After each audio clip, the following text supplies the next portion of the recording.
अगला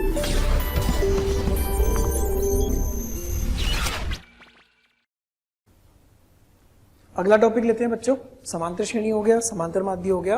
अब आते हैं अगले वाले टॉपिक पर, गुणोत्तर श्रेणी। इसके बारे में आपने पहले कभी 10वीं 11वीं क्लास के विद्यार्थी हैं तो अगर आपने पहले कभी नहीं सुना हुआ है ना, और बाकी ने तो पढ़ा हुआ है, फिर भी एक बार जानते हैं कि क्या होता है गुणोत्तर श्रेणी।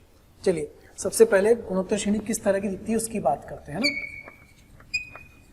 स्टैंडर्ड फॉर्म, गुणोत्तर श्रेणी की स्टैंडर्ड फॉर्म कैसी होती है? वो होती है ए आर स्क्वायर,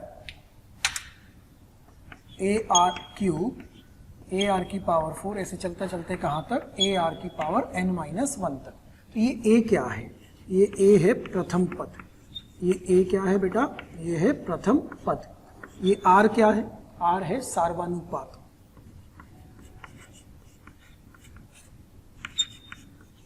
आर क्या है? सार्वनुपात। क्या कहेंगे इसको? Common ratio. तसल्ली से समझिएगा, आराम से। ये क्या कहलाएगा? Common ratio. उधर सार्वंतर होता था या सार्वानुपात होगा। ये आर कैसे मिलेगा? ये पहला पद हुआ, ये इस गुणोत्तर श्रेणी का दूसरा पद, ये तीसरा पद, ये चौथा पद, ये पांचवा पद, ये कौन सा हुआ बेटा? इसका nवां पद। तो सार्वानुपात मिलता है अगला पद बटे पिछला पद, अगला पद बटे पिछला पद। ये होगा T2/T1 या फिर T3/T2 या फिर T4/T3, इस तरह से। तो R के लिए जनरल फॉर्मूला क्या हो गया? Tn/Tn-1। इससे आपको सार्वनुपात कॉमन रेशियो R मिल जाता है। ये R जो है वो पॉजिटिव भी हो सकता है, नेगेटिव भी हो सकता है, 1 भी हो सकता है, लेकिन R कभी 0 नहीं हो सकता, है ना? ये ध्यान रखिएगा। जो R है वो पॉजिटिव हो सकता है, R नेगेटिव भी हो सकता है। सार्वनुपात नेगेटिव में भी आ सकता है, सार्वनुपात पॉजिटिव में भी आ सकता है, सार्वनुपात 1 भी आ सकता है, पर सार्वनुपात क्या नहीं आएगा? 0 नहीं आएगा। जब R का वैल्यू 1 आ जाएगा तो इसका मतलब क्या होगा? R का वैल्यू अगर 1 आ गया, इसका मतलब क्या हुआ? कि सभी पद समान हो गए। R का वैल्यू 1 है, अर्थात सभी पद कैसे मिल जाएंगे? समान मिल जाएंगे। जैसे 2 2 2 2 इस तरह से मिल जाएगा। अच्छा, ये तो हुआ प्रथम पद सार्वनुपात की बात। nवां पद क्या होगा? व्यापक पद क्या होगा? जनरल टर्म क्या होगा? जनरल टर्म, व्यापक पद की बात करें तो क्या व्यापक पद यह वाला होगा, लास्ट वाला nवां पद? क्या लिखेंगे? Tn = A/n-1। ठीक है। जैसे आपको तीसरा पद ज्ञात करना है, कौन सा? तीसरा। क्या लिखोगे? AR² 3-1। आपको 10वां पद ज्ञात करना है, क्या लिखोगे? AR⁹9। R की घात में 1 कम हो जाएगा, n-1 हो जाएगा। ये तरीका होगा nवां पद ज्ञात करने के लिए। अब इसमें अपन ज्ञात करना चाहते हैं कि इन सभी पदों का योग क्या होगा, अपन उसकी भी बात कर लेते हैं। गुणोत्तर श्रेणी के सभी n पदों का योग, GP के n पदों का योग, sum of n terms of GP। तो इसका फॉर्मूला होता है A × 1 - R⁴ ये उसका फॉर्मूला होता है। और ऐसा भी लिख सकते हैं Sn = A⁴ ये भी लिखा जाता है। यह लिखा जाता है जब R 1 से छोटा होता है, यह लिखा जाता है जब R 1 से बड़ा होता है। आप कोई सा भी लिखो, कोई फर्क नहीं पड़ रहा, क्योंकि कॉमन आके वापस वही बन जाएगा। माइनस कॉमन निकालो, वो बन जाएगा। अब ये आया कैसे, उसकी अपन बात कर लेते हैं कि n पदों का योग कैसे हमें मिल रहा है। ठीक है, तो ये फॉर्मूला ये तो याद कर ही लेना है, इसमें तो कोई दिक्कत है ही नहीं। ये अवश्य याद करें कि n पदों का योग का फॉर्मूला क्या होगा, nवां पद क्या होगा, R क्या होगा। जो ये nवें पद का फॉर्मूला है, क्या हम इससे कभी कभी R भी निकाल सकते हैं? कैसे, एक वो भी बात समझिएगा। मान लीजिए कि जो गुणोत्तर श्रेणी है वो ऐसी जा रही है, AR AR² से चलते चलते कहाँ तक जा रही है बेटा? B तक जा रही है। अंतिम पद कौन है? B है। और मुझे क्या ज्ञात करना है? सार्वनुपात कॉमन रेशियो R ज्ञात करना है। तो अंतिम पद क्या लिखेंगे? B = A × R⁴n-1। ये हो जाएगा B/A = R⁴n-1। यहाँ से r आएगा कि नहीं आएगा, आएगा बिल्कुल। यहाँ से r कितना आ जाएगा, r is equal to b upon a whole power 1 upon n minus 1। ये तरीका होता है nवें पद से r ज्ञात करने का, ठीक है। उससे हमें r मिल जाएगा। जो r की वैल्यू होगी वो क्या नहीं होनी चाहिए, r की वैल्यू 0 नहीं होनी चाहिए। नेगेटिव हो सकती है, पॉजिटिव हो सकती है, 1 हो सकती है, r का मान 0 नहीं हो सकता। क्योंकि r का मान 0 है, इसका मतलब आपके पास ये ऊपर वाला पद ही क्या है, 0 हो गया है ना। तो सार्वानुपात 0 नहीं आएगा। अनुपात कोई ना कोई एक राशि आएगी, वो धनात्मक या ऋणात्मक कुछ भी हो सकती है। अब बात करते हैं कि ये जो हमने गुणोत्तर श्रेणी के n पदों का योग लिखा है वह कैसे लिखा है ना। Sum of n terms of GP के गुणोत्तर श्रेणी के n पदों का योग। तो s बराबर a plus a r plus a r square से लेकर के ए आर की पावर n माइनस 1 तक लिख रहे हैं। क्या करें, इस गुणोत्तर श्रेणी में सार्वानुपात r का दोनों तरफ गुणा कर दें।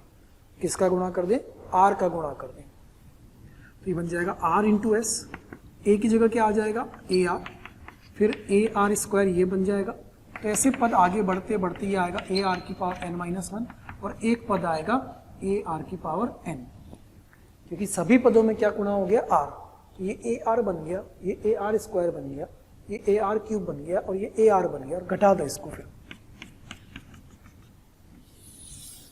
तो इधर आएगा s इंटू 1 माइनस आर बराबर, देखो बेटा ये कैंसिल होगा, ये कैंसिल होगा, ये कैंसिल होगा, ये कैंसिल होगा। जो बचेगा वो कौन सा, पहला माइनस ए आर की पावर n, ये आपके पास बच जाएगा।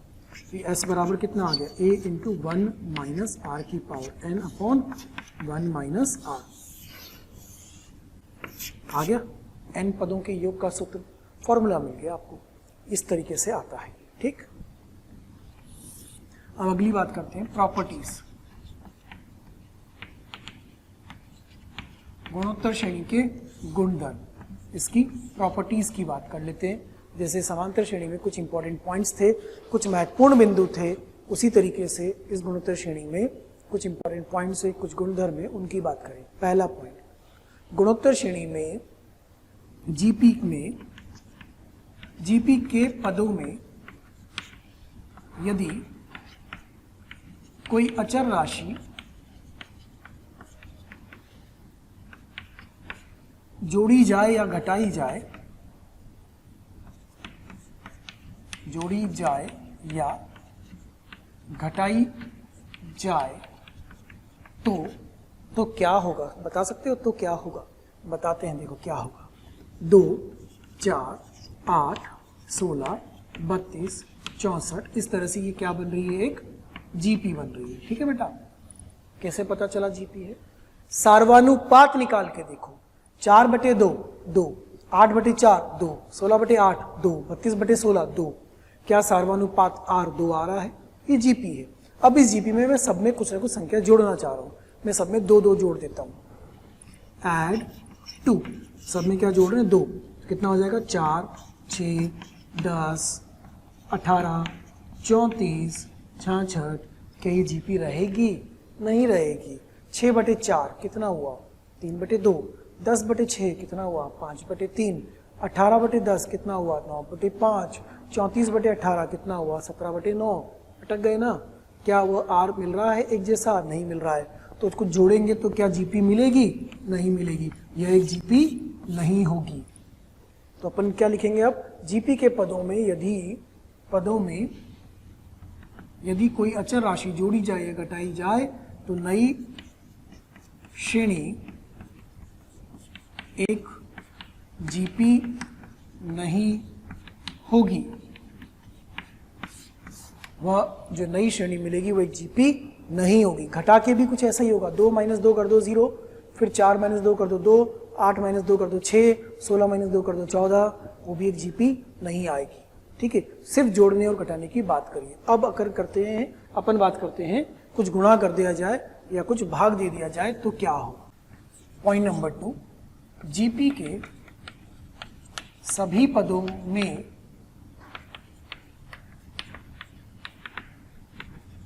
कोई अचर राशि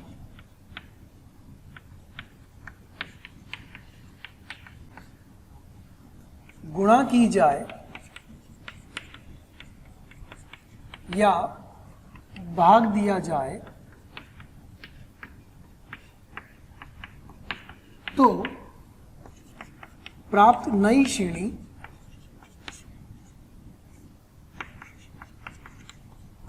भी एक गुणोत्तर श्रेणी जीपी ही होगी। उसका सार्वनुपात अलग हो सकता है लेकिन वह श्रेणी एक जीपी ही मिलेगी। देखो कैसे, एग्जाम्पल से समझिएगा। हमने वही लिए 2, 4, 8, 16, 32, 64, 128। क्या है ये? एक जीपी है, ठीक है। अब इस जीपी में डिवाइड बाय या मल्टीप्लाई बाय कर देते हैं। सपोज अपन कर रहे हैं मल्टीप्लाई बाय 2। किसका गुणा कर रहे हैं? 2 का गुणा कर रहे हैं। कितना बन जाएगा बेटा? 4, 8, 16, 32, 64, 128, 256। क्या देखो ये जो मिला वो एक जीपी ही मिला? बिल्कुल एक जीपी ही तो है ये भी। तो अभी भी सार्वनुपात क्या 2 ही चल रहा है? बिल्कुल 2 ही चल रहा है।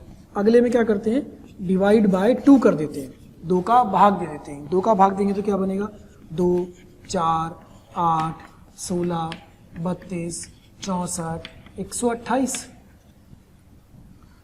नहीं, ये तो हमने इसमें भाग दिया है, हमें तो उसमें भाग देना है ना, जो मूल रूप में अपने को दी हुई थी उसमें देना है, पिछली वाली में नहीं देना है।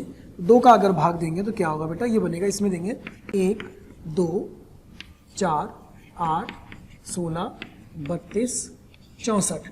जो मिला क्या? वो जीपी ही मिला।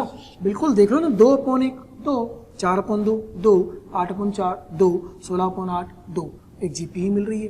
तो अगर कोई अचर राशि गुणा कर दी जाए या उस अचर राशि का भाग दे दिया जाए तो प्राप्त नई श्रेणी एक जीपी ही बनी रहती है। लेकिन अगर आप कुछ संख्या जोड़ेंगे या घटाएंगे तो वह एक जीपी नहीं रहेगी। ओके, इस बात का ध्यान रखिएगा। एपी में क्या हो रहा था? समांतर श्रेणी में क्या हो रहा था? समांतर श्रेणी में यदि हम जोड़ रहे थे या घटा रहे थे या गुणा कर रहे थे या भाग दे रहे थे तो चारों ही शर्तों पर, चारों ही स्थितियों में जो प्राप्त नई श्रेणी थी वो एक समांतर श्रेणी ही बन रही थी। लेकिन गुणोत्तर श्रेणी में ऐसा नहीं हो रहा है। ठीक है, एक बार और समझिएगा इस बात को। इफ मैं सबसे पहले आपको धन्यवाद देना चाहता हूँ, थैंक यू सबको, क्योंकि डेली हजारों स्टूडेंट्स हमारे वीडियो देख रहे हैं और अपना फ़ायदा उठा रहे हैं। आपसे रिक्वेस्ट है कि आप YouTube चैनल पे जाएं, डिस्क्रिप्शन बॉक्स में जाएं और लिंक पे जाकर के सब्सक्रिप्शन करें ताकि आपको इसका और भी बेहतर तरीके से फ़ायदा मिले। दूसरी बात, यदि आप डाउट सॉल्विंग का भी फ़ायदा लेना चाहते हैं, स्टडी मटेरियल का भी फ़ायदा लेना चाहते हैं, तो उस लिंक पर जाकर के अपने प्रीमियम सब्सक्रिप्शन को सुनिश्चित कीजिए। ABCDE इन GP, अगर ये ABCD ही किस में है? GP में है। अब इनमें एक अचर राशि K के साथ खेलना शुरू करते हैं।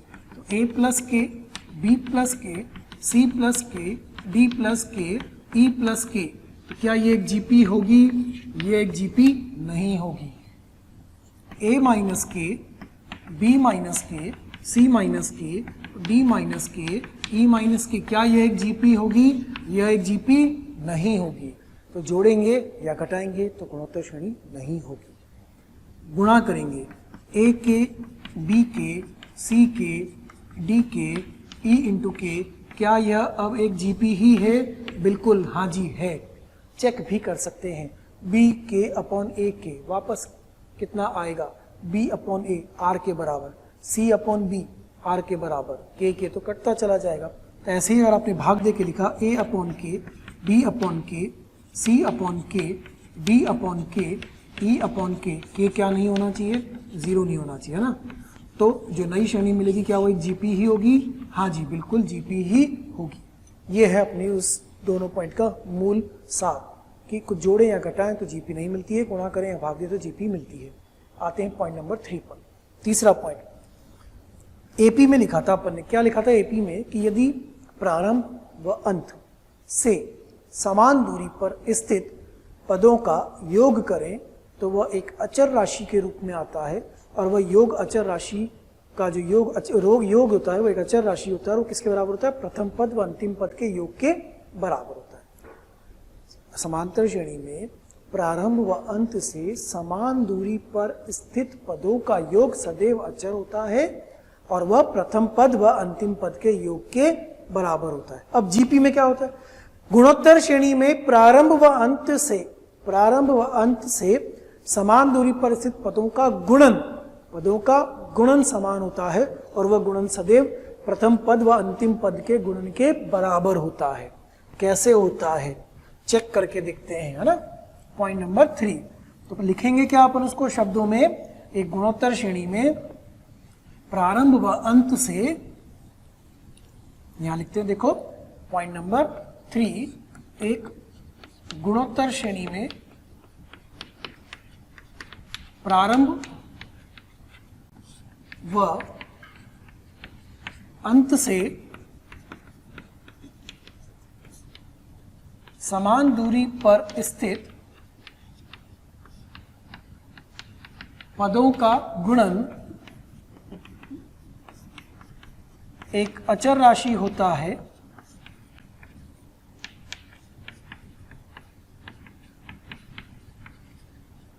एक गुणोत्तर श्रेणी में प्रारंभ व अंत से समान दूरी पर स्थित पदों का गुणन एक अचर राशि होता है तथा यह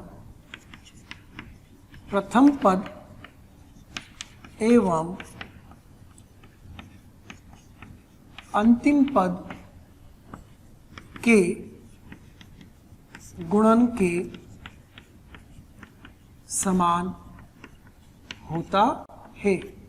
ये याद रखना है, बहुत ही इंपॉर्टेंट प्रॉपर्टी है, ध्यान रखेंगे इसको कि प्रारंभ व अंत से समान दूरी पर स्थित पदों का गुणन सदैव समान होता है तथा वह प्रथम पद व अंतिम पद के गुणन के बराबर होता है। अपन वही वाली जो जीपी अभी ले रखे चल रहे थे 2, 4, 8, 16, 32, 64, उसी से खेल लेते हैं, जल्दी समझ में आएगा। ठीक है, जो हमने अभी मानी थी, उदाहरण लेते हैं, वही एग्जाम्पल जीपी मान लेते हैं 2, 4, 8, 16, 32, 64, 128 और 256। ठीक है, यह है एक गुणोत्तर श्रेणी, है कि नहीं? चेक कर लो। 4/2, 8/4, 16/8, 32/16, 2/2, 7/5 आ रहा है। अब क्या करा जा रहा है? प्रारंभ से तीसरा पद व अंत से तीसरा पद, इसका मतलब 8 × 64। प्रारंभ व अंत से समान दूरी पर स्थित पदों का गुणन एक अचर राशि होता है, तो ये कितना आएगा? ये आएगा आपके पास 256, नहीं ये आ जाएगा 512, 48 और ठीक है 512, 8 × 32, 48 और 3 51, 512। प्रारंभ से चौथा पद व अंत से चौथा पद मतलब 16 × 32, ये भी कितना आएगा? 512। प्रारंभ मतलब प्रथम पद व अंतिम पद के गुणन के बराबर होता है 2 × 256, ये भी कितना आएगा? 512। यही तो लिखा आपने, प्रारंभ से तीसरा पद व अंत से तीसरा पद, दोनों का गुणन प्रथम पद व अंतिम पद के योग के बराबर। आ रहा है कि नहीं आ रहा है? आ रहा है। ये था अपना पॉइंट नंबर 3। पॉइंट नंबर 4, एक गुणोत्तर श्रेणी के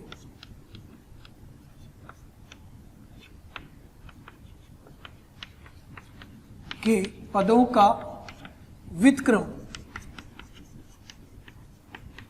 एक गुणोत्तर श्रेणी के पदों का व्युत्क्रम भी गुणोत्तर श्रेणी में ही होता है।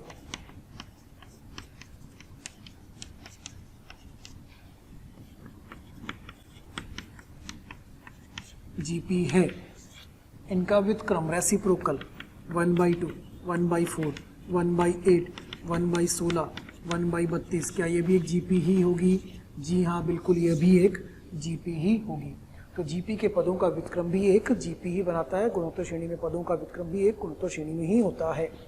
पॉइंट नंबर 5, जीपी में अगर आपको 3 पद एज्यूम करने हैं, कितने पद बेटा? 3 पद एज्यूम करने हैं, तो क्या मानोगे आप उनको? a/r, a और ar मानेंगे। अगर जीपी में आपको 4 पद एज्यूम करने, कितने पद एज्यूम करने हैं?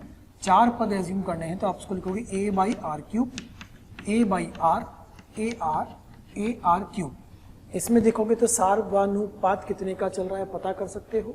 सार्वनुपात कैसे पता करते हैं, T2 upon T1, T2 upon T1 सार्वनुपात है ना।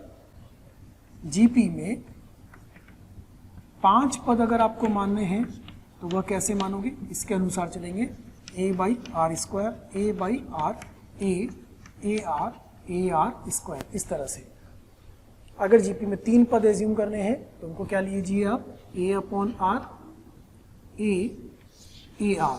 4 पद लेने हैं तो a upon r cube, a r cube. ठीक है, इस तरह से लिखना है। गुणोत्तर श्रेणी का छठा पॉइंट, इनके इंपॉर्टेंट पॉइंट्स का, कि यदि if a, b, c in GP, ये सब किस में है, ABC किस में है, जीपी में है, तो R क्या होगा, B अपॉन A बराबर क्या C अपॉन B लिखेंगे, सार्वनुपात R। तो इससे क्या पता चला कि B अपॉन A बराबर जो C अपॉन B है वो एक शर्त दे रहा है कि B स्क्वायर बराबर क्या हो जाए, AC हो जाए। यदि ABC AP में होते हैं तो 2B बराबर A प्लस C होता है। वैसे यदि ABC GP में होंगे तो क्या होगा, B स्क्वायर बराबर AC। करके देखो, अगर ये तीन जीपी में है तो B स्क्वायर 16 बराबर 2 इंटू 8 16।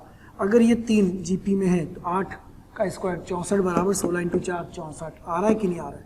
अगर ये जीपी में है तो 1/4 का होल स्क्वायर 1/16 बराबर 1/2 इंटू 1/8 1/16। आ रहा है कि नहीं आ रहा है, आ रहा है। तो यदि ABC जीपी में होते हैं तो B स्क्वायर बराबर कितना होगा, AC होगा। ठीक है, आखिरी बात, अनंत गुणोत्तर श्रेणी का योग। अनंत गुणोत्तर श्रेणी का योग, सम ऑफ इनफाइनाइट जीपी। अनंत गुणोत्तर श्रेणी का योग का फॉर्मूला होता है a अपॉन 1 माइनस आर। शर्त ये होती है कि मॉड ऑफ r किससे छोटा होना चाहिए, 1 से छोटा होना चाहिए। मतलब r का मान कहाँ से कहाँ तक होना चाहिए, r बिलोंग्स टू -1 से 1 होना चाहिए।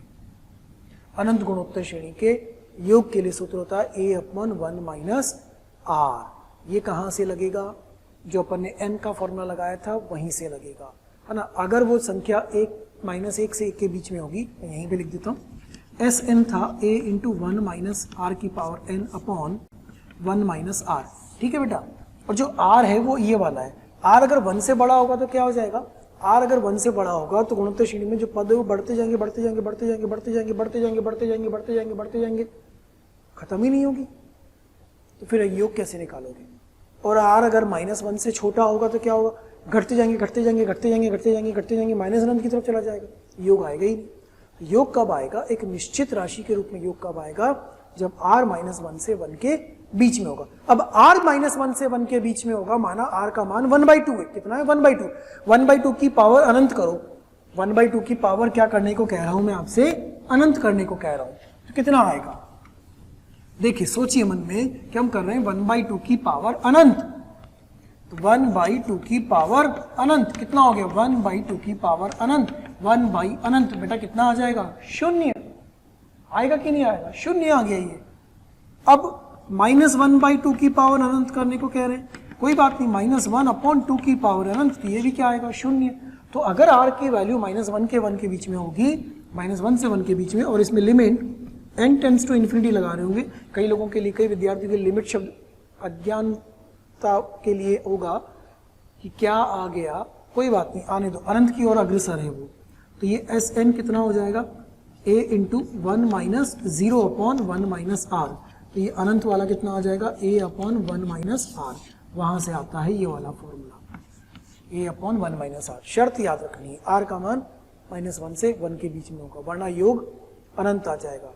-1 से छोटा होगा तो योग माइनस अनंत आ जाएगा। ये कुछ बातें हैं जो गुणोत्तर श्रेणी के लिए हमें ध्यान में रखनी चाहिए। ठीक है, इसको नोट करिए, फिर अपन इस पे उदाहरण लेते हैं। तो कुछ उदाहरण लेते हैं बेटा अपन, है ना, जो अपन ने बातें सीखी, जो योग का फॉर्मूला, nवें पद का फॉर्मूला, कुछ प्रॉपर्टीज जो अपन ने पढ़ी हैं, उस पर आधारित कुछ प्रश्न लेते हैं। पहला सवाल क्या कह रहा है, in a GP if T3 equal to 2 T6 equal to -1/4। इसका अर्थ क्या हुआ, तीसरा पद 2 है, वह छठवां पद -1/4 है, तो आपको 10वां पद ज्ञात करना है। ठीक है, तो जीपी में जो nवा पद होता है उसका फॉर्मूला होता है ए आर की पावर n माइनस 1। ए प्रथम पद ज्ञात करना पड़ेगा और आर सार्वानुपात ज्ञात करना पड़ेगा। वो कहां से आएगा? तीसरे पद से और छठवें पद से। तीसरा पद दिया हुआ है 2, तीसरे पद का फॉर्मूला ए आर स्क्वायर बनेगा, तो ये कितना हो गया? 2। बेटा ये बना समीकरण नंबर 1। ठीक, छठवां पद कितना दिया हुआ है? T6 बराबर -1/4, ये होगा ए आर की घात 5 बराबर -1/4। यहां से आ जाएगा समीकरण नंबर 2। समीकरण 1 और समीकरण 2 को अगर आप हल करोगे तो आपको या तो ए मिल जाएगा या आर मिल जाएगा। अब इनमें जोड़ने घटाने वाला खेल नहीं चलेगा, गुणा भाग वाला खेल चलेगा। अगर हम समीकरण 2 में समीकरण 1 का भाग दें, समीकरण 2 डिवाइडेड बाय समीकरण 1, तो क्या प्राप्त होगा बेटा आपको? देखो इधर आएगा ए आर की घात 5 अपॉन ए आर की घात 2 बराबर -1/4 अपॉन 2, ये आ जाएगा आर की घात 3 बराबर -1/8। यहाँ से हल करते हो तो आपको आर का मान मिलता है -1/2।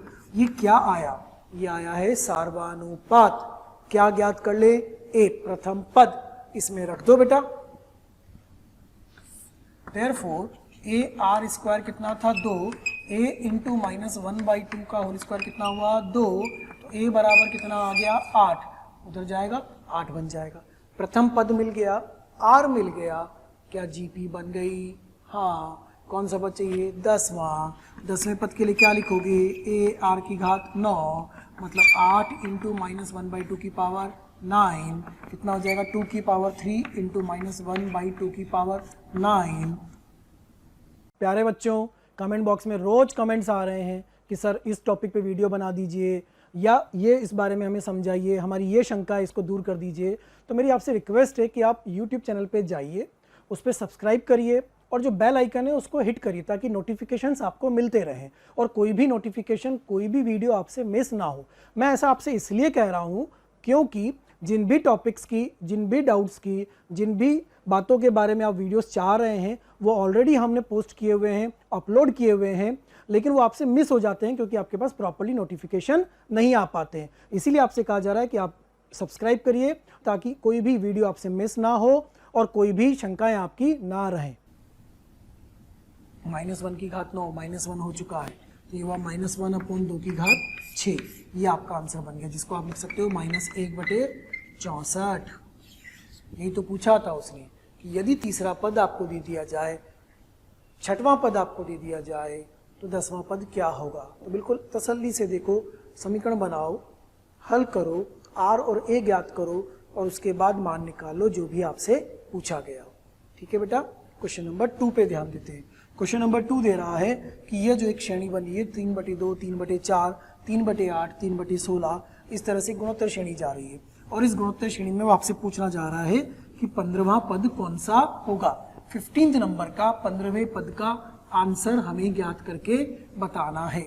देखिए, अब जो जीपी है उस जीपी पे ध्यान दो। पहले क्वेश्चन नंबर 2 में 3/2 स्क्वायर, 3/2 क्यूब ऐसे जा रही है ना, ये तो ऐसे जा रही है। देखो 8, 16, तो अगला पद ऐसे ही चलता जाएगा।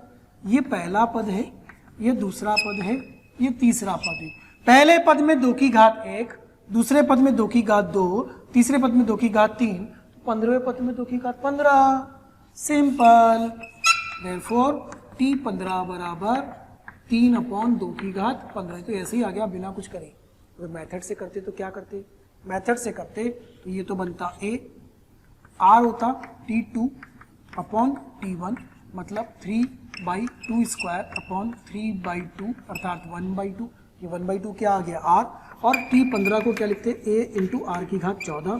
A है आपके पास 3/2, A कितना है? 3/2 और 1/2 की घात 14 कितना हो गया? 3/2 की घात 15। टेन। ये भी वही आंसर आया, उधर से भी वही आंसर आ रहा है, इधर से भी वही आंसर आ रहा है। वो लॉजिक से मिल रहा है, फॉर्मूले से मिल रहा है। ठीक है, अब आते हैं क्वेश्चन नंबर 3 पर।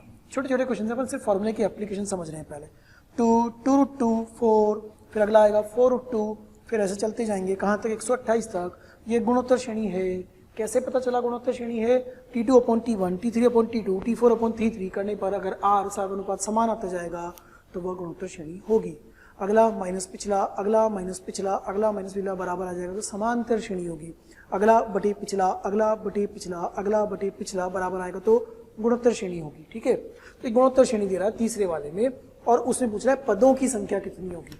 पदों की संख्या ज्ञात करने के लिए क्या आपको nवां पद अंतिम पद मालूम होना चाहिए? अगर आपको nवां पद अंतिम पद मालूम है तो फिर तो पदों की संख्या मिल जाएगी बेटा। कितना है 2 4 से कहाँ तक जा रहा है 128 तक जा रहा है। ठीक है, तो a का मान कितना हुआ 2 हुआ। r कैसे निकलता है t2 अपॉन t1 से, तो कितना होगा 2√2 अपॉन 2, कितना आ गया √2। सार्वानुपात √2 चल रहा है, a2 चल रहा है, तो अब जो nवां पद होगा उसका फॉर्मूला a इंटू r की पावर n-1 होगा। ठीक, nवां पद कौन है 128, इधर 2, r कितना √2, पावर में कितना आएगा n-1, ये 2 से तो ये उड़ गया, कितना हो गया 64 बराबर 2 की घात n-1 अपॉन 2। ठीक, अब इसको हल करना है अपने को, इधर इसको क्या लिखेंगे अपन 2 की घात 6, तो ये होगा 2 की घात 6 बराबर 2 की घात n-1 अपॉन 2। इसको हल कर लेते हैं बेटा जी, ये होगा 6 बराबर n-1 अपॉन 2, 12 बराबर n-1, n बराबर कितना आ गया 13। तो इस श्रेणी में कुल पदों की संख्या कितनी है 13, 13 पद इस श्रेणी में होंगे। ठीक है, सवाल देखते हैं बेटा। अगला सवाल 4 नंबर, 5 नंबर, 6 नंबर, फिर से छोटे छोटे उदाहरण से अपन समझ रहे हैं, धीरे धीरे आगे बढ़ रहे हैं। तो चौथा सवाल है कि यदि गुणोत्तर श्रेणी 5, 20, 80 इस तरह से जा रही है और अंतिम पद है 5120, तो इसका कौन सा पद है जो 1280 होगा? क्या करना पड़ेगा अपने को? सबसे पहले a और r ज्ञात करना पड़ेगा। ठीक है, इस चौथे सवाल की बात कर रहे हैं। तो 5, 20, 80 कहाँ तक जा रहा है 5120 तक, तो a का मान कितना हो गया बेटा 5, r कितना हो जाएगा 20/5 मतलब 4, ये r का मान भी आ गया, a और r दोनों मिल गए, तो tn का फॉर्मूला a r की पावर n-1। n पता है क्या? नहीं पता, पता ही करना है n। कौन से पद के लिए पता करना है? 1280 के लिए पता करना है। तो 1280 बराबर a की जगह 5, r की जगह 4 घात n-1, ये n मिल जाएगा, अपना आंसर आ जाएगा कि कौन से नंबर का पद 1280 है। तो इसको हल कर लीजिए, कितने 1280/5 बराबर 4 की घात n-1, इसको सॉल्व करेंगे, कितना आएगा ये 2, 5, 6, 256। एक बार चेक कर लीजिए अच्छे से, 2, 2, 28, 5, 3, 56 बराबर 4 की घात n-1, अपॉन में कितना आएगा 4, तो ये 256 बराबर 4 की घात n/4, तो 256 इंटू 4 बराबर 4 की घात n। ठीक है, 256 को क्या लिख सकते हो आप 2 की घात, इसको लिख सकते हो 2 की घात 128 पे आता है 7, 256 पे आएगा 8, 2 की घात 8 इंटू 4 बराबर 4 की घात n।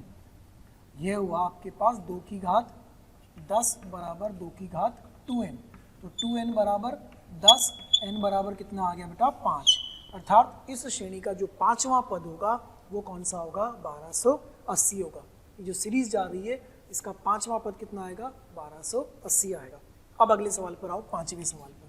यदि एक गुणोत्तर श्रेणी का 7वां पद चौथे पद का 8 गुना है, प्रथम पद व सार्वनुपात ज्ञात करना है, जबकि 5वां पद 48 है। सिंपल फॉर्मूला है सवाल।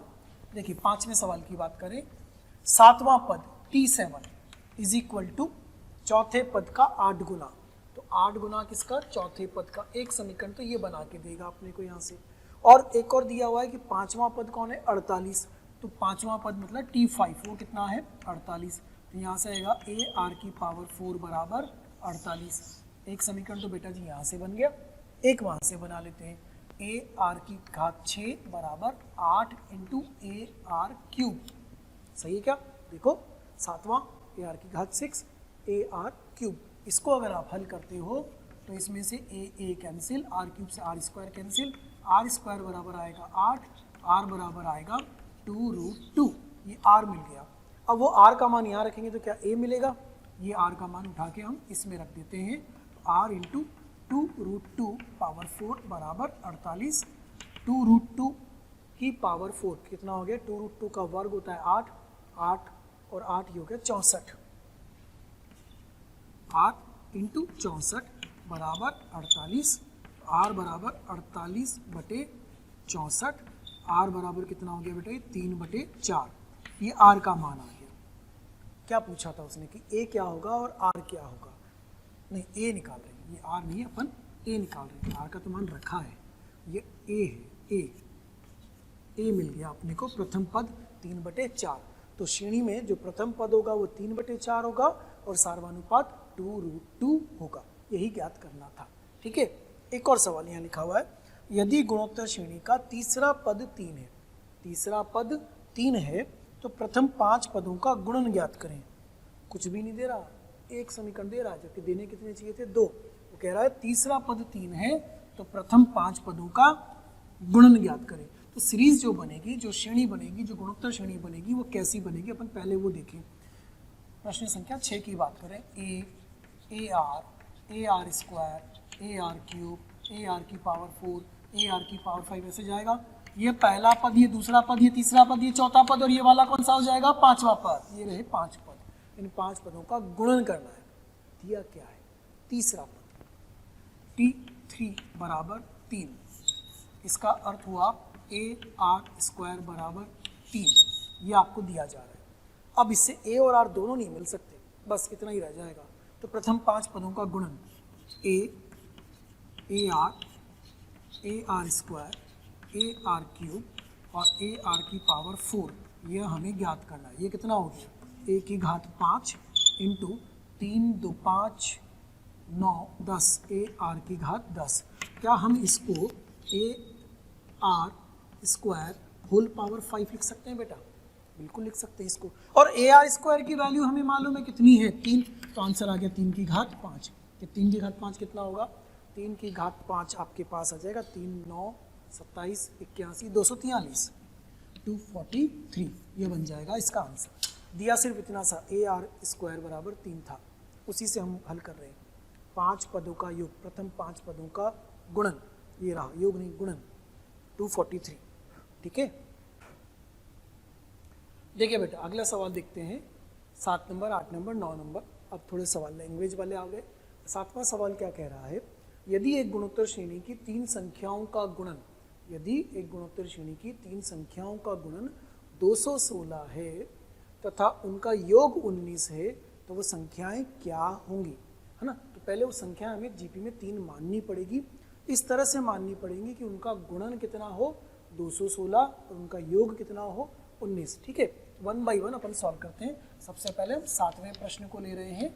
हमने जो नंबर्स हैं, नंबर्स इन जीपी हैं, उनको मान लिया ए बाई आर, ए और ए आर।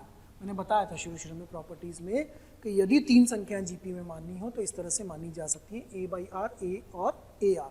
ठीक है, ये मान ली। अब इनका जो गुणन है, अर्थात ए बाई आर गुणन ए आर, ये कितना है 216।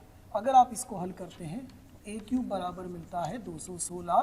तो यहाँ से आपको ए का मान मिल जाएगा, वो कितना आ जाएगा? ए 6 आ जाएगा। 6 का क्यूब बन गया। अब उनका योग 19 है, तो योग में समीकरण बनाओ, a by r plus a r बराबर 19। ए का मान हमें मालूम है, ए को तो कॉमन निकालो बेटा, यहाँ से आएगा 1 by r plus 1 plus r बराबर 19। ये बनेगा r square plus r plus 1 upon r बराबर 19/6। क्रॉस मल्टीप्लाई करके हल कर लेते हैं। आर का मान आ जाएगा, कितना आएगा? 6r square plus 6r plus 6 बराबर 19r, और 6r स्क्वायर 19 इधर आएगा तो -13r प्लस 6 बराबर 0। क्या इस समीकरण के गुणनखंड हो पा रहे हैं? वो देखिएगा, क्या इसके गुणनखंड हो सकते हैं? बिल्कुल हो सकते हैं। 6 और 6 36, 9 और 4 36, तो इसके गुणनखंड भी हो रहे हैं। 6r square minus 9r minus 4r plus 6 बराबर 0। बेटा यहाँ से कॉमन आएगा 3r, ये होगा 2r minus 3 minus 2 common, 2r minus 3 बराबर 0। ये बन गया 2r माइनस 3, 3r माइनस 2 बराबर 0।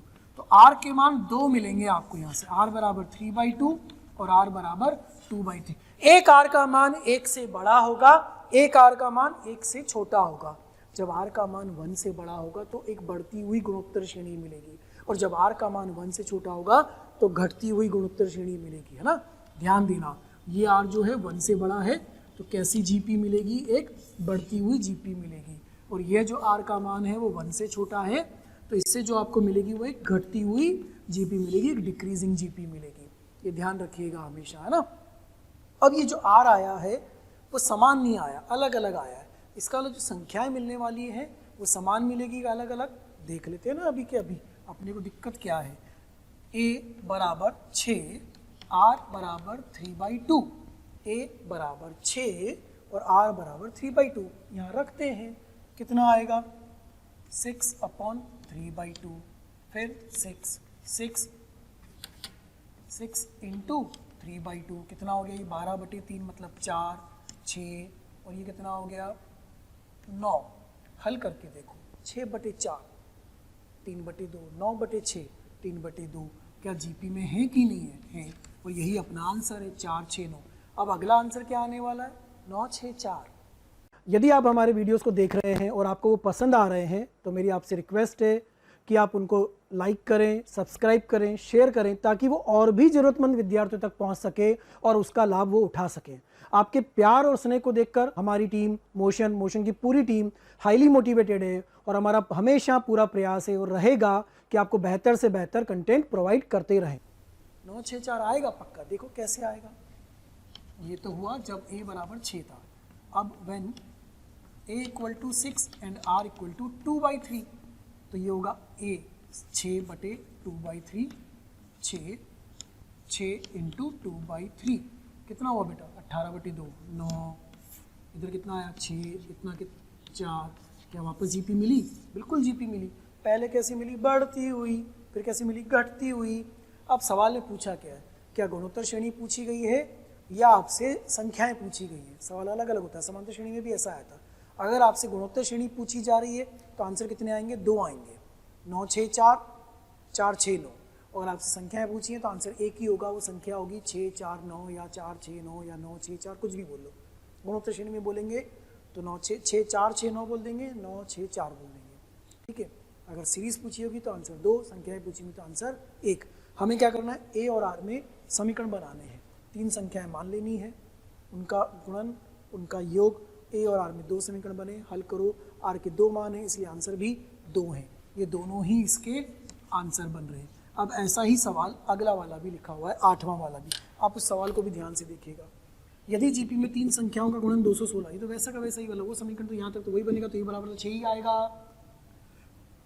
उनके युग्मों के गुणन का योग, उनके युग्मों के गुणन का योग मतलब क्या हुआ, पहला दूसरा प्लस दूसरा इंटू तीसरा प्लस तीसरा इंटू पहला, गुणन युग्म के गुणन का योग। तो यह समीकरण बदल जाएगा। तो इस समीकरण को बदल के हल करना शुरू करते। यहाँ तक की कहानी तो वही चलेगी, यानी a बराबर 6 तो आएगा ही आएगा, क्योंकि उनका योग या सॉरी उनका गुणन 216 ही दिया हुआ था। बाकी सब चेंज हो रहे हैं। ये युग्मों का गुणन समझिएगा, शब्दों पे ध्यान दीजिएगा। युग्मों का गुणन मतलब पेयर बनाते जाना है, गुणन करते जाना है और फिर उनका योग भी कर देना है। तो युग्म बनाएं गुणन के रूप में और फिर उसका योग भी करें। क्या आएगा, पहला इंटू दूसरा, तो a/r into A plus a into AR, दूसरा इंटू तीसरा प्लस तीसरा इंटू पहला, बराबर कितना दिया हुआ है 156।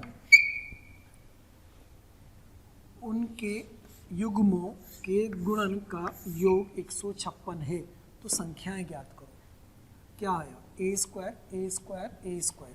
बेटा a स्क्वायर तो कॉमन ही निकाल ले अपन, अपने पास क्या बचेगा 1/r प्लस ये r तो कट गया, 1 बराबर 156। ये कितना है 36।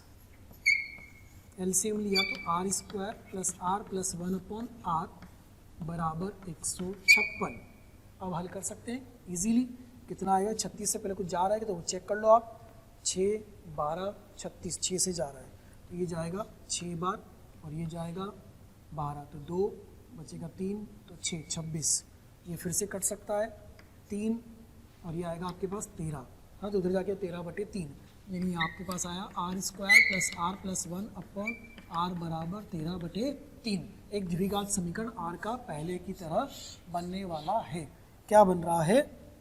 3r² प्लस 3r प्लस 3 बराबर 13r और 3r² माइनस 10r प्लस 3 बराबर 0। गुणनखंड हो सकते हैं क्या? 3 और 3 9, बिल्कुल हो सकते हैं। 3r² minus 9r minus r plus 3 बराबर 0। 3r कॉमन, बताइए बनेगा r minus 3 minus common, r minus 3 बराबर 0, r माइनस 3, 3r माइनस 1 बराबर 0। r का मान एक तो 1 से बड़ा 3 आएगा, r का मान 1 से छोटा 1/3 आएगा। दो अलग अलग आंसर बनेंगे, है ना। a बराबर 6, r बराबर 3, ये एक नया आंसर देगा आपको। क्या देगा वो यहाँ से निकाल लेते हैं अपन। संख्या मानी हुई है अपन ने। ये कौन सा सवाल चल रहा है? 8वां चल रहा है, ध्यान रखिएगा। यहाँ तक की कहानी सेम थी। ये युग्मों का योग लिया गया, पहला इंटू दूसरा प्लस दूसरा इंटू तीसरा प्लस तीसरा इंटू पहला। क्या बनेगा? यहाँ रखोगे 6/3, 6 और 6 इंटू 3, तो यह जीपी क्या बनी? 2, 6, 18। ये आ गया पहली शर्त से आंसर, 2, 6, 18। अब लिया आपने a बराबर 6, r बराबर 1/3।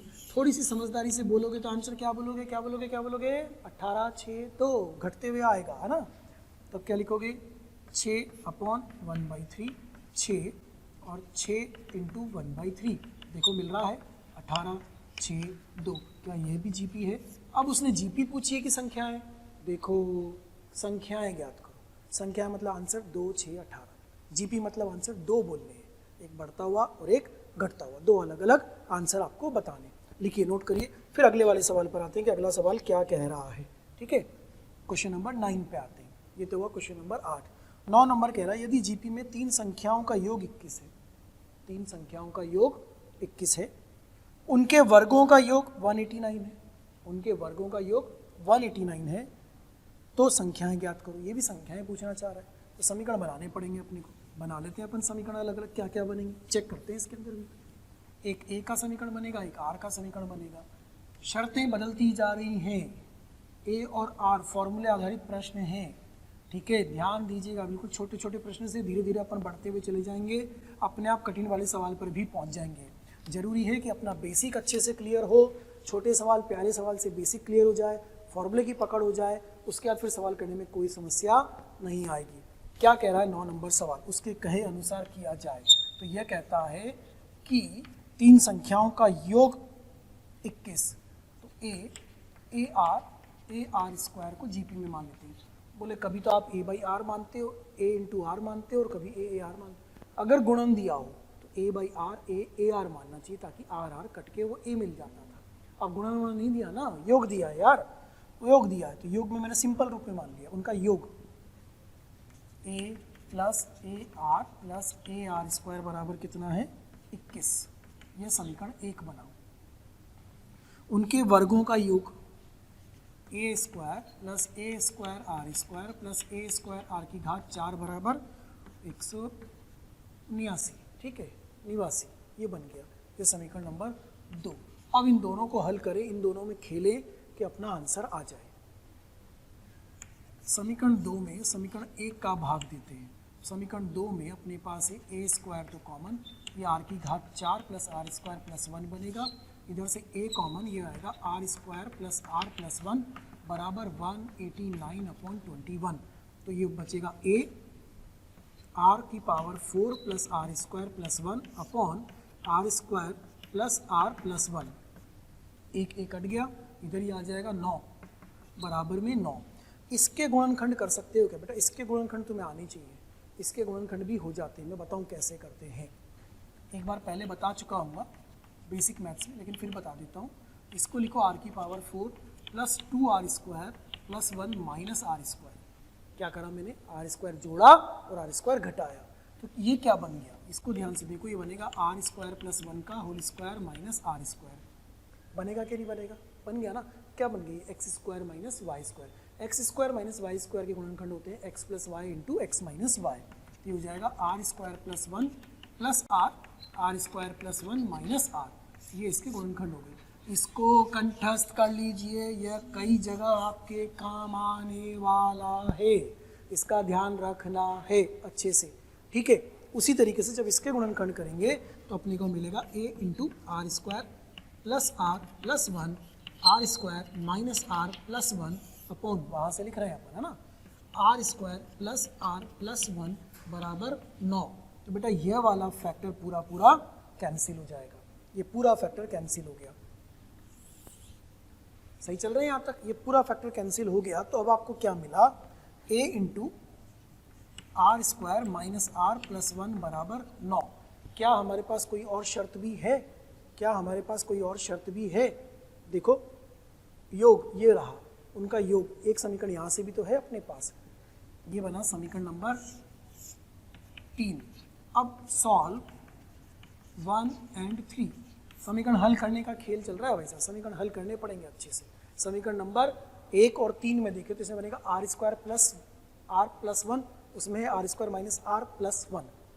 तो दोनों को हल करते हैं, ये आएगा a r square minus a r plus a बराबर 9, इधर से आएगा a r square plus a r plus a बराबर 21। दोनों को जोड़ देते हैं, ये समीकरण 3 था, ये समीकरण 1 को भी मैंने ले लिया, दोनों को जोड़ेंगे तो ये तो कैंसिल हो गया, ये आ गया आपके पास 2a इंटू, एक काम करो जोड़ो मत बल्कि घटा दो ताकि आपको a मिल जाए वहाँ से और ये वाला सॉल्व हो जाए। लेकिन घटाने से भी नहीं चलेगा, उसमें भी a बचेगा। एक काम करते हैं, हम दोनों में गुणा भाग करते हैं, थोड़ा सा और इजी हो जाएगा, क्योंकि a कैंसिल नहीं हो रहा अभी भी, अब a कैंसिल हो जाएगा। एक काम करिए, समीकरण 3/1 कर दीजिए, समीकरण 3 में 1 का भाग दे दीजिए।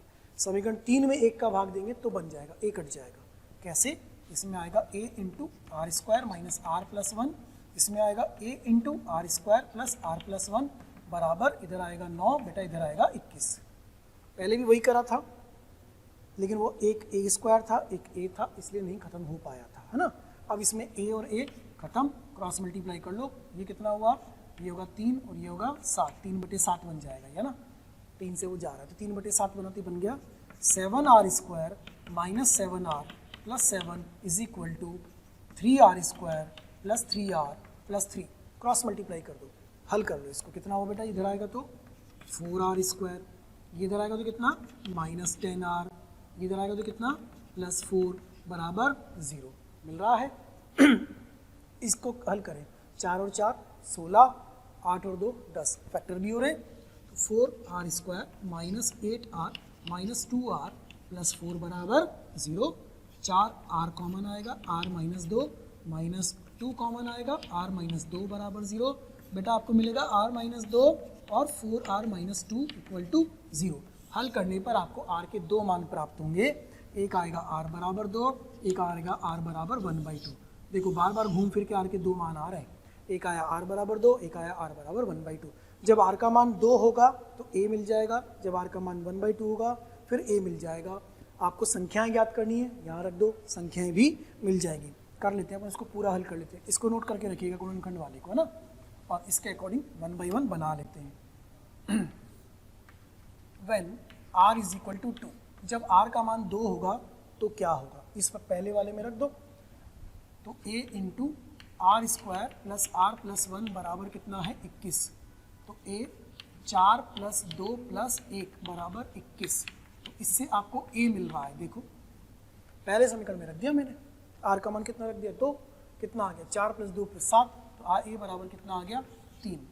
तो a बराबर 3 और r बराबर कितना 2, संख्याएं क्या होंगी, a मतलब 3, ar का मतलब 6, ar स्क्वायर कितना 12। क्या ये जीपी है 6/3 2, 12/6 2। When r is equal to 1/2, जब r का मान 1/2 होगा तो ये बनेगा 1/4 प्लस 1/2 प्लस 1 बराबर 21। ये वाली कहानी तो यहाँ खत्म हो गई। अब अपन कौन सी कहानी कर रहे हैं, जब r का मान 1/2 है, इसको भी हल कर लो, कितना आता है ये आपको मिलेगा a इंटू, इसको हल करोगे बेटा तो ये बनेगा 2/4, ये बनेगा 4/4, 4/4 2/4 6/4 7/4, 7/4 बराबर 21।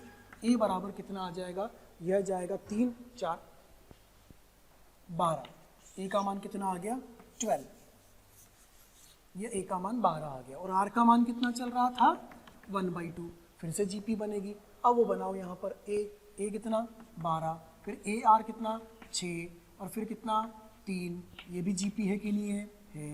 बार बार मिलता क्या है, एक मान आर का ऐसा मिलता है जो कि 1 से बड़ा होता है और एक आर का मान ऐसा मिलता है जो 1 से छोटा होता है। जब आर का मान 1 से बड़ा मिलता है तो बढ़ती हुई जीपी मिलती है, और जब आर का मान 1 से छोटा होता है तो एक घटती हुई जीपी मिलती है। एक बढ़ती हुई गुणोत्तर श्रेणी, एक घटती हुई गुणोत्तर श्रेणी। सवालों में हो क्या रहा है, हमें येन केन प्रकारेण ए और आर में 2 समीकरण बनाने हैं, दोनों को आपस में हल करना है, ए और आर का मान ज्ञात करना है। सवाल पे ध्यान दीजिएगा, इन तीनों सवालों में मैंने आपसे कहीं जीपी नहीं पूछी, आपसे संख्या पूछी थी। अगर संख्या पूछी जा रही है तो आंसर क्या हुआ, आंसर हुआ 2 6 12, सॉरी 3 6 12 बस, या 12 6 3 कुछ भी बोलो। लेकिन अगर सवाल में पूछेगा कि जीपी बताओ वह गुणोत्तर श्रेणी क्या बनेगी, तो आंसर हमेशा 2 प्रकार के आएंगे, एक बढ़ती हुई जीपी का, एक घटती हुई जीपी का। ठीक है बेटा, नोट कर लीजिए इसको। इसके आगे फिर अगले वाले सवाल को लेते हैं। जो वीडियोस आप देख रहे हैं, जो वीडियोस हम आपको पढ़ा रहे हैं, यदि आप वीडियो वो चाहते हैं और भी मटेरियल चाहते हैं, स्टडी मटेरियल चाहते हैं, तो आप एक नंबर नोट कर लीजिए और उस नंबर पर कॉल कीजिए। नंबर है 1821 21 799, अर्थात 1800 21 799। Thank you.